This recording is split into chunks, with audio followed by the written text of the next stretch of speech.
to start on EBPM. Please, Sensei, time is yours, but just like I mentioned you first. Okay.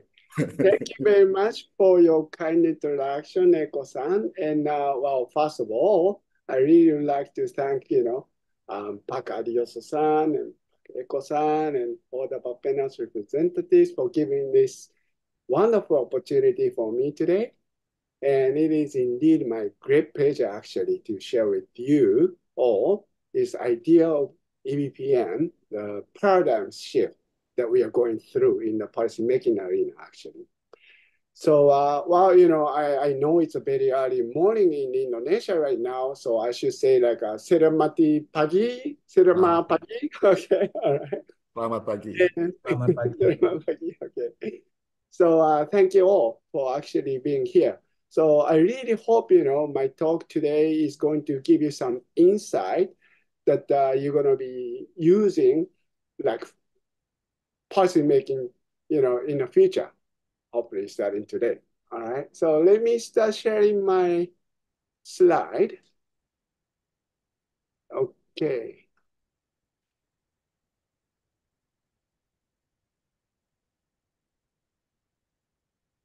Sorry, I'm a little bit sluggish about this Zoom thing. So let me start.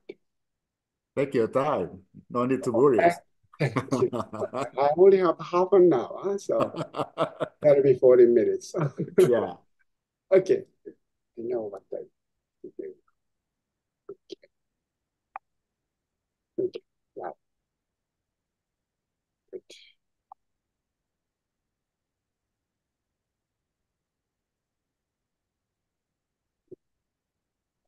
Does it look okay now? Thank you. Yes. Good. Good. Okay. Thank you. So, yes. So today I'm going to talk about this EBPM, as known as evidence-based policy making, about the paradigm shift. Okay. So as you know, maybe the art and science of policy making is entering into a new era. What it is actually the paradigm shift that is actually transforming our way of policy making from experience-based subjective one to more objective evidence-based one. Okay. So what I want to say here is actually that the EBPM is going to be a new policy making alternative for you. So what I mean by that, so when I say EBPM as a new policy making alternative, I know you've been doing this kind of, conventional metrics or statistics like, ARIMA, SBAR, the CAM, all those AI, machine learning, deep learning, Bayesian stuff like that.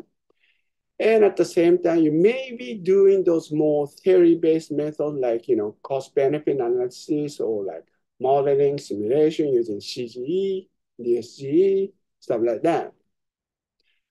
I am here not to deny any of them actually, but just to add as a new alternative, this EBPM. So I believe this EBPM is going to be a very strong complement to this, conventional policy-making methods. So that's my kind of key message here. Okay, so what's new about EBPM? So what's so special about EBPM? In its core is the causal inference. The causal inference is the new decision-making science, and that has two parts, basically. The one part is actually using more like experimental data. Everybody knows like RCT or A/B testing. Everybody's doing that. But that incurs huge cost. Whereas you have another part of the causal inference, which actually uses only the observed data, which actually, incurs very low cost and, very effective, as effective sometimes as the RCT even. And maybe, you already know that those, ordinary data science like AI, machine learning, deep learning, all those statistics or conventional econometrics, okay, that you do. Basically, they're only for predictions. That's the key difference. That's not to do with the decision making. That is only for the prediction. So you have to be very careful. I'm not bashing on prediction actually, because it's very useful. Like for chickens, when the chickens go cock-a-doodle-doo, you know that the sunrise is coming, right? So chicken is a very good predictor of sunrise. But unfortunately, it does not cause the sunrise. And in policy making, what we want to know very often is what causes the sunrise? What causes the effect? What is the impact of my policy? Because, we need to make an effective policy. So the takeaway message today is that the data is not evidence. So EBPM actually warns you that it is not merely the utilization of data, because the data in front of our eyes is always correlation and not always causation that we need to base our decision on. I'm going to elaborate on this in the next slide. But, summarize, is that the, data is always correlation. And I'm saying correlation is not causation. And unfortunately, causation is the evidence that we need. So therefore, data is not evidence. It's a very simple math, okay? And unfortunately, all those AI, deep learning, machine learning, all those conventional metrics, statistics, Bayesian estimation, everything has to do with correlation only. So EBPI goes beyond AI. Okay, so what do I mean by data is not evidence? Okay, look at this data. In this data, okay, I see that countries with mango trees have more malaria patients, and countries without mango trees have less malaria patients. There's a very strong positive correlation here that countries with mango have more malaria. So can I say mango causes malaria? Huh? Should I cut down the mango tree based upon this data? Huh? Of course not, right? Because we all know that the malaria is caused by mosquitoes and not by mango. So do not do the policy to cut down the mango trees based upon this data. The moral of the story here is that the correlation is not causation. So you have to make your policy based upon causation, not on correlation. In this case, you have to deal with mosquito, not with mangoes. So that's actually the very important kind of the principle of EBPM. One of them, I mean. I give you another more real-world example. This is a case of JICA actually research, and it shows that in the Central Africa, you have very high transportation costs from the seaport, of course, right? Because they are landlocked. And at the same time, they have very low economic growth rates.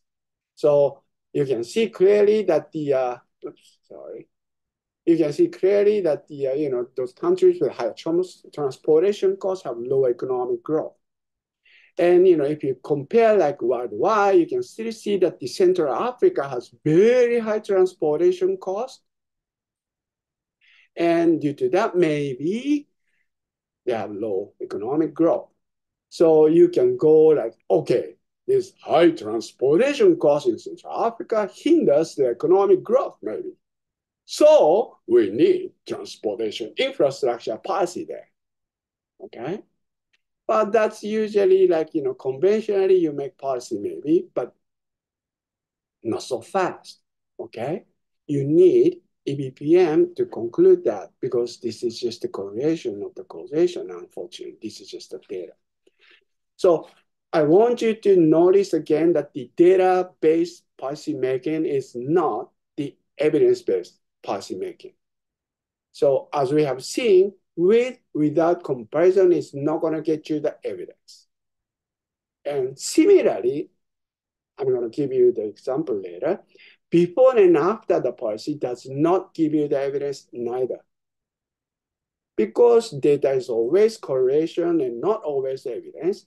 And what we need is evidence to make the effective policy. Okay.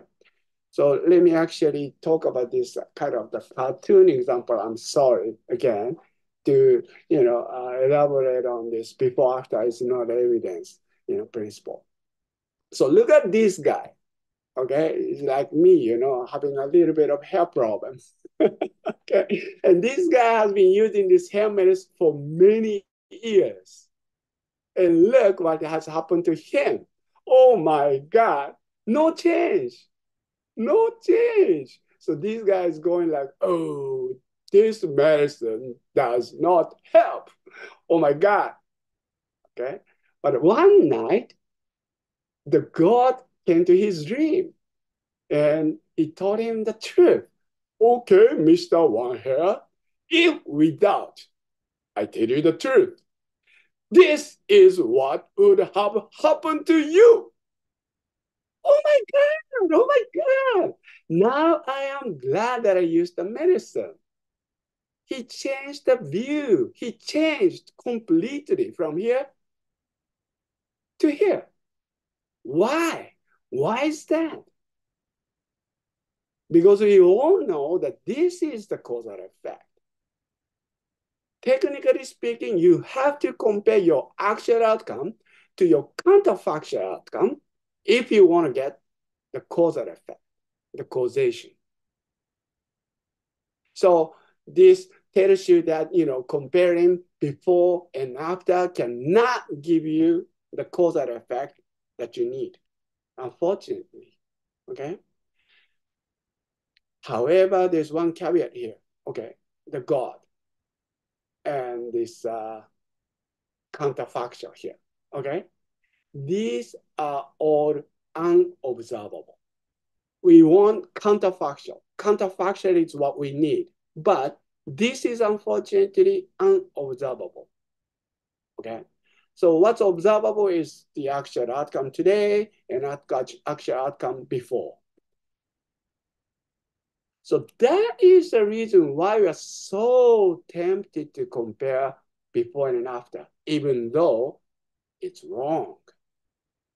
Okay, so look at this unfortunate real-world example. It's the one laptop per child project.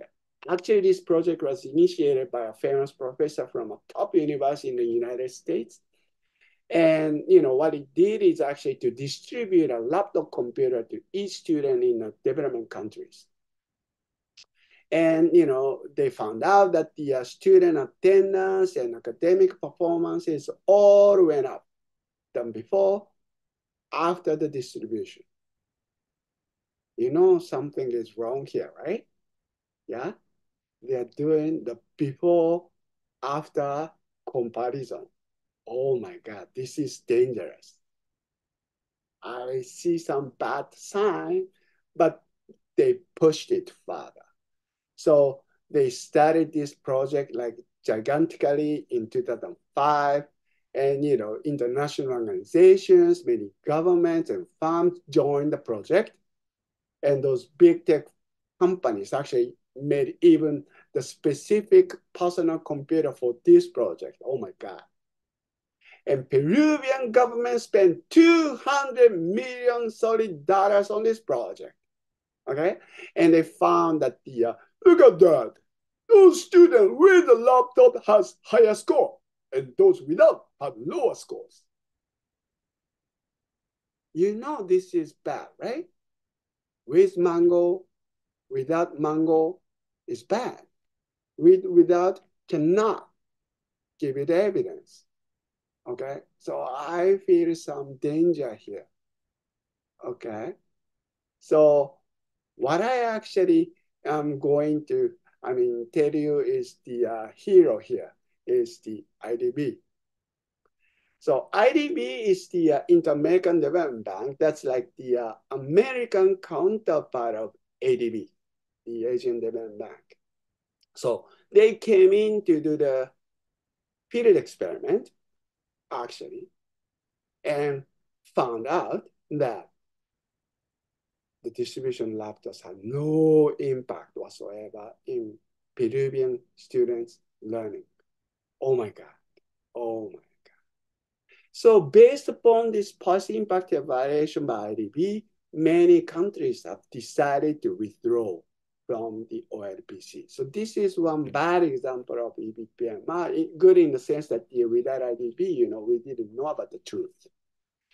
Okay, so the next example is the President Obama in his second, election, in his 2020 and 2012 election campaign. We all know that he was the first Black US president to be reelected, but not only that, actually. He is the very first candidate ever to receive 1 billion donations, of which majority is actually raised digitally. So this is something new about him. Okay, so for example, in his grassroots campaign, which raised 200 million US dollars, actually, he did the website optimization. And result of that, his online sign-up increased by 40%, and online donation increased by 43%. Wow.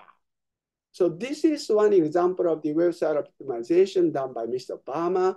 Okay, he changed the design of the website from the left to the right, and he got the 5% more donation amount, the money. And this is actually another design, optimization, that this is the committee's initial deliberate and democratic decision about the design of the gate page to his election campaign. But after doing the EBPM, this actually was the winning design. And this winning design actually increased the online sign-up rate by, wow, 40%. So this is actually the huge power of EBPM. And surprisingly, you should notice that, EBPM can tell you quantitatively how much impact it gave you, like 40% or 43% quantitative measure, rather than the conventional measures. Okay. All right, so I would like to summarize what President Obama did is this. So he did the website design as the treatment, and outcome was, in his case, donation amount and online sign-up rate. And unit of analysis is website visitors, and identification is very primitive, A/B testing, very primitive A/B testing methodology.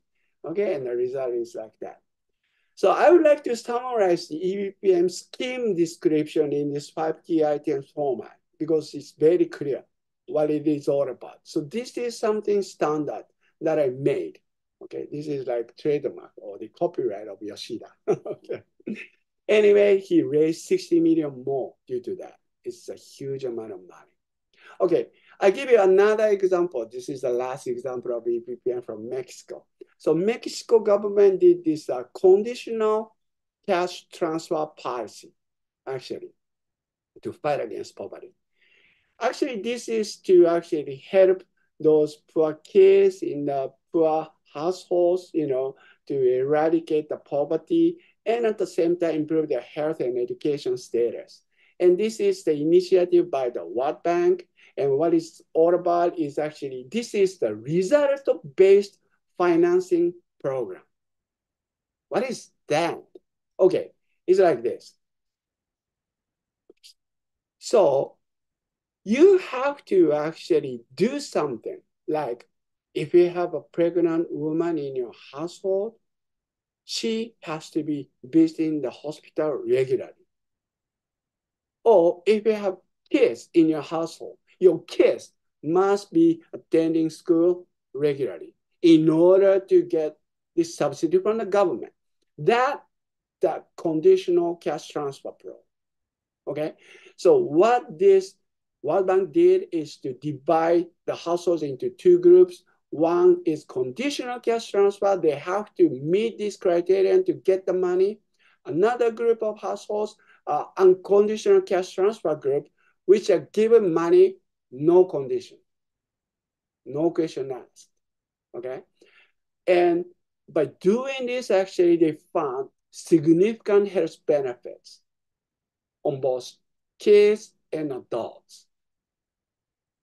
So as a reaction to this evidence, the world actually reacted to this, all right? So World Bank actually, okay, I think the number one country which reacted to this World Bank's, EBPM is actually Indonesia.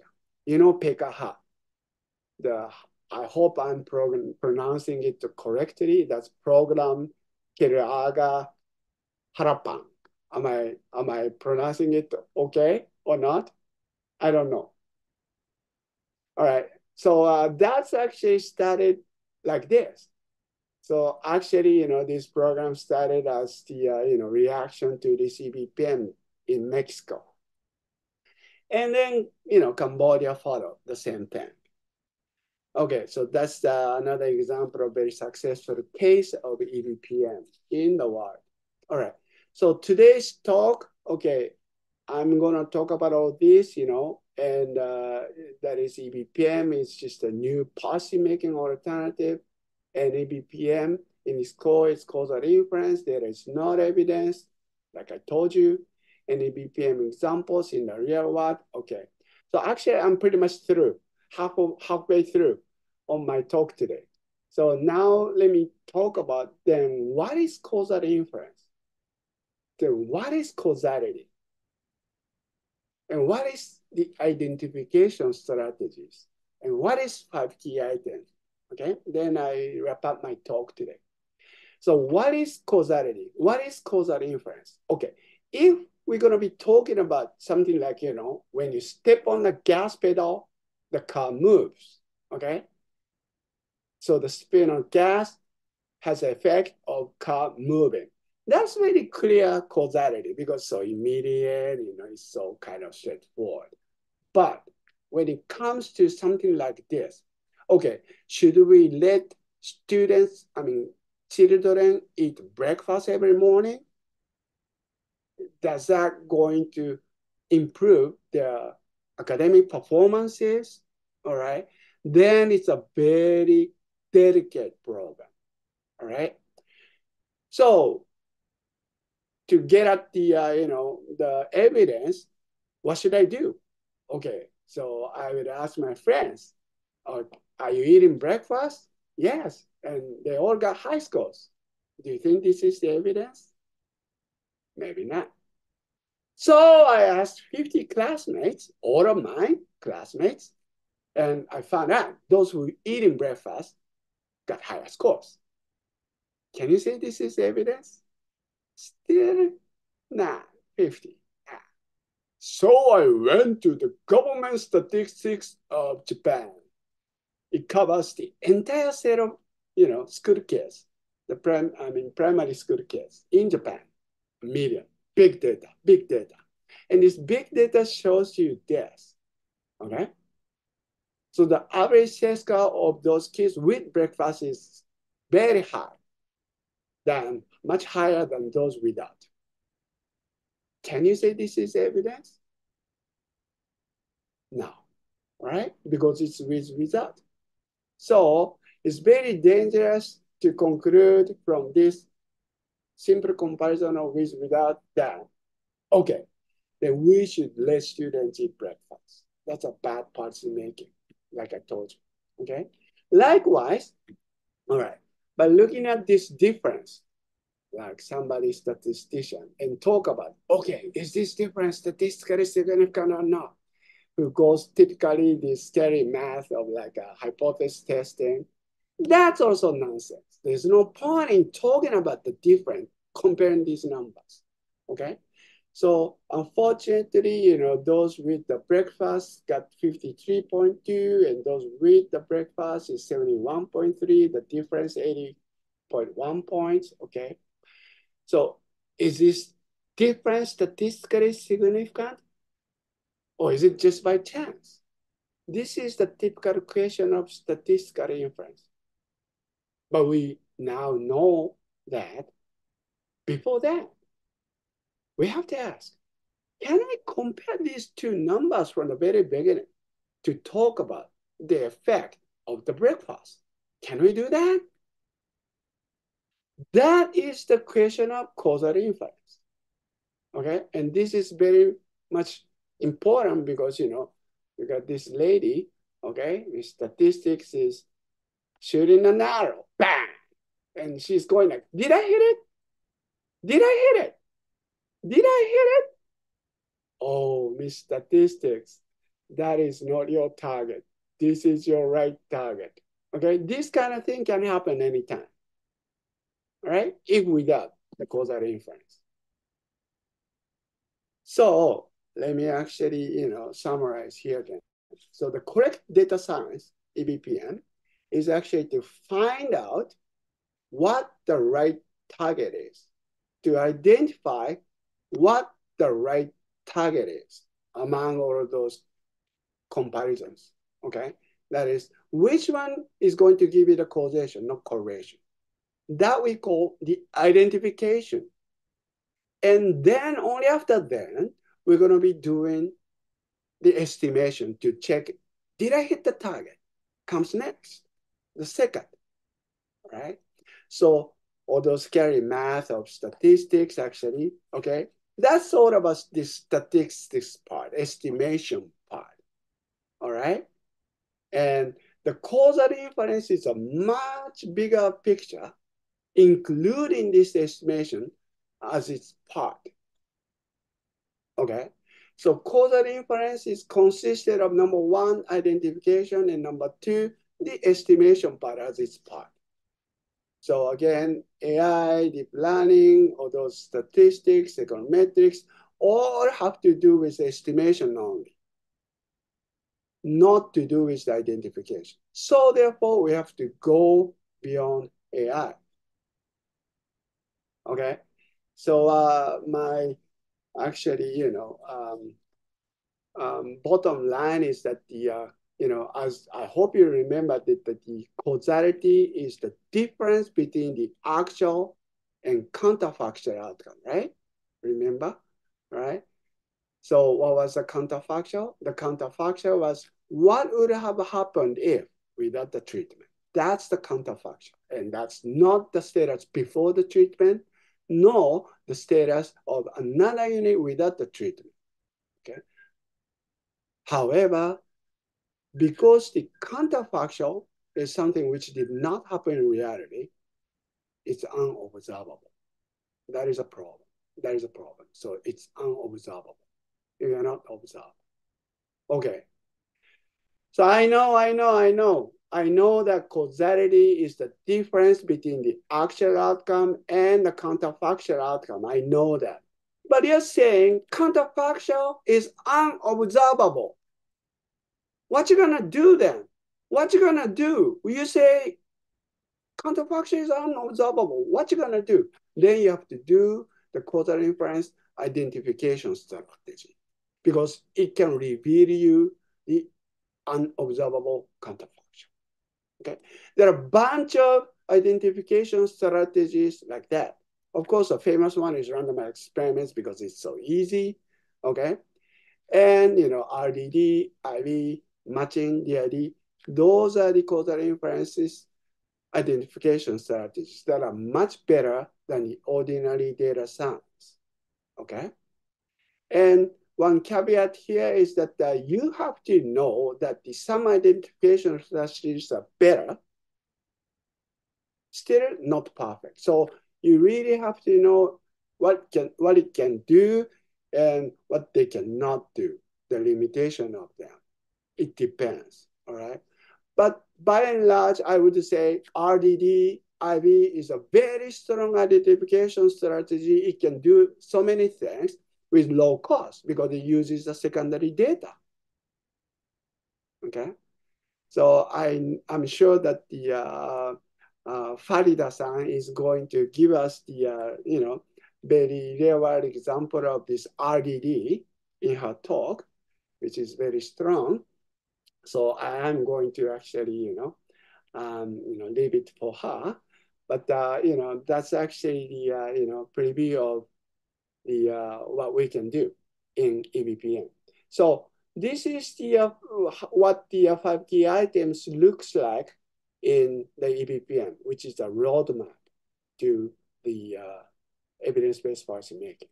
So number one is a treatment variable, something called the treatment variable, which is a policy actually, of which you want to know the impact of, okay? And the outcome variable is actually the aspects of the observation units to be influenced by your policy. So what's the observation unit? What is the unit of analysis? Unit of analysis is the unit that consists each observation in your data, like a farm, a household, a municipality, country, etc., etc. And then the identification strategy is a very specific causal inference method to extract causality out of your data. So that's the art and science of the EBPM. And you're going to get, like I said, very specific result about each outcome. So this policy has positive or negative by how much impact on each of those outcome variables that you raised on the above. So that's actually, what you can get if you would actually work with us. And, I'm really thankful to Bappenas and Adiyoso-san for giving us the opportunity. We did already one program finished. And,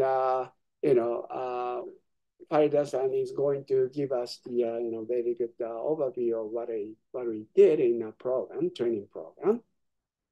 But here, today I'm giving a talk on behalf of Japan International Academic Advisory Board, JIAB, right, which is the very international, network of, lecturers across Japan, which is actually, specialized toward the EBPM.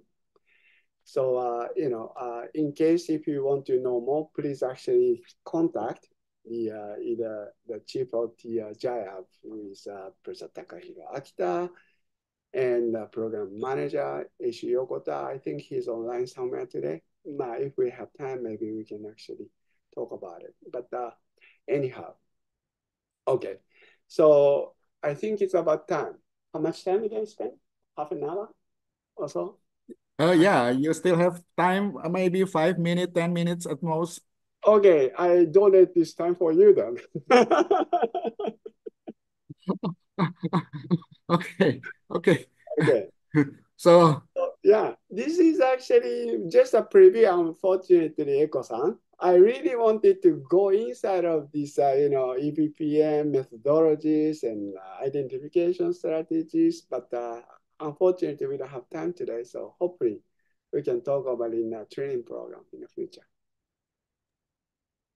yes, thank you very much, Yoshida Sensei. I think we will discuss a lot because it is quite inspiring, and you already mentioned Ibu Farida will explain something about RDD, which is kind of like the detail of your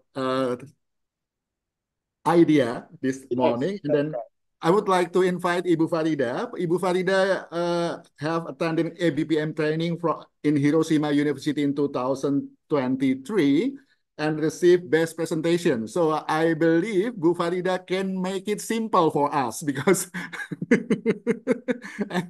and more detail. So it's actually I already recommend for some of our colleagues. Then if you go to master or PhD, you may use this approach because it's quite interesting. Bu Farida, time is yours, and unfortunately, it's only 20 minutes. Okay, Farida-san, I paved the road, so good luck. Okay. Thank you so much. Bismillahirrahmanirrahim.